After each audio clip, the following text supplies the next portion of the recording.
AITA for telling my coworker their special diet is just an excuse to avoid contributing at potlucks? I, 29F, work in a small, closed-knit office. There are about 15 of us total, and we're all pretty friendly. Our office is the kind of place that really values team bonding events. Think escape rooms, pizza Fridays, and most importantly, potlucks. Now, I'll admit it, I love a good potluck. There's something special about seeing what everyone brings, trying new dishes, and sharing food. It's like this unspoken way of showing care. Sue brings her famous buffalo dip. Tom always shows up with his incredible smoked ribs, and I've got my lasagna that everyone raves about. More on that later. We usually plan these potlucks a couple of weeks in advance, so no one's blindsided. And the rule has always been simple. Bring something to share. It doesn't have to be fancy. If you're not a cook, pick up chips, cookies, or soda from the store. Just contribute. It's more about the effort than anything else. Enter Jake, 34M. Jake joined our office about a year and a half ago. At first, he seemed nice enough, quiet, kind of a keeps-to-himself guy, but perfectly polite. The potluck issue didn't come up right away because our first couple of events happened when he was still new, and people cut him some slack. But as time went on, something became very clear. Jake never brings anything. Ever. Now, before anyone jumps on me, I want to make something crystal clear. I have zero issues with people who have dietary restrictions. Allergies? Totally valid. Vegan? Cool. Gluten-free? Do your thing. I'm not the just eat it, it's fine person. I respect people's choices and needs. But Jake? Jake claims to follow a special diet. That's what he calls it, special.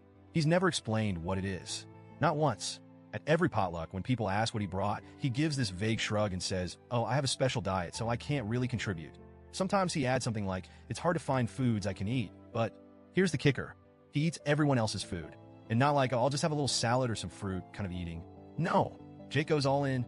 He'll pile his plate high with wings, casseroles, pasta, sandwiches, you name it. Foods that don't seem to fit into any obvious dietary restrictions. He'll even skip over the healthier options like veggie trays or fruit bowls and go straight for the most indulgent dishes.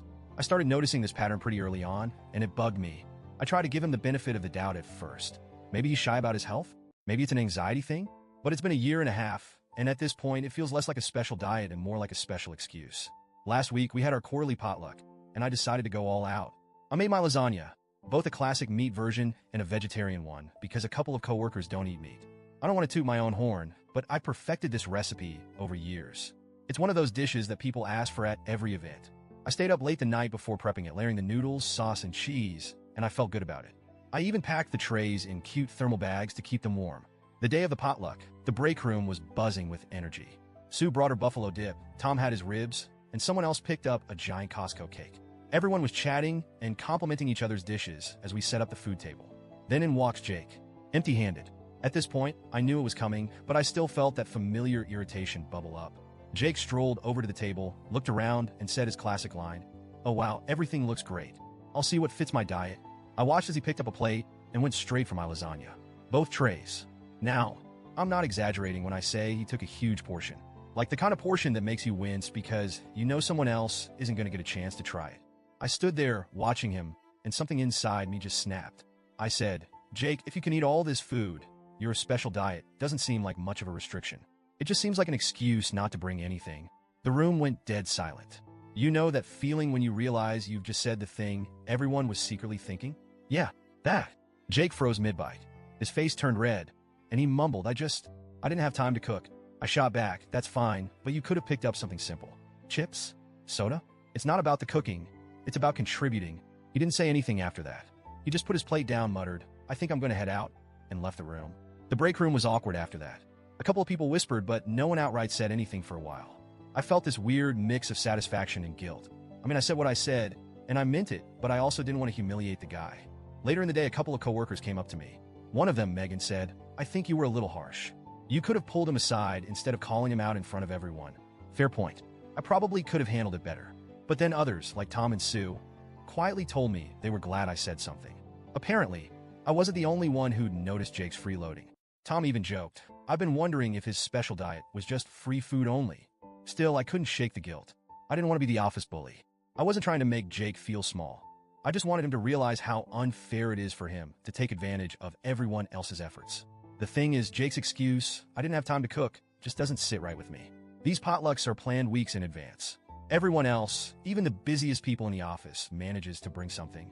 Sue's got 3 kids and still whips up her buffalo dip. One guy picked up a 12-pack of soda on his way to work. It's not that hard, and I wouldn't even care if Jake showed up with something tiny like a bag of pretzels. I really wouldn't. It's not about the value of what you bring, it's about the effort. But Jake, he's been skating by for over a year, taking full advantage of everyone else's generosity.